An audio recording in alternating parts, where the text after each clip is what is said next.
The compound A on decarboxylation gives the product of 2-methyl butane. So in the 2-methyl butane la total of 5 carbon இருக்கு. So sodium salt of carboxylic acid decarboxylate பண்ற போது productல நமக்கு ஒரு carbon less ஆகி வரும். அப்போ productல 5 carbon இருந்ததுனா A must have 6 carbon. A must be the sodium salt of carboxylic acid. 1 is simply a hydrocarbon. So both 2 and 3 they have 6 carbon atoms. So when 2 is decarboxylated, this CO Na group will be eliminated.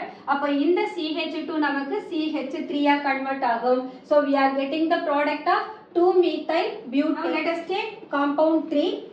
This COONA will be eliminated as sodium carbonate. அப்ப இந்த CH2 group CH3 ஆ மாறும். So 1, 2, 3, 4.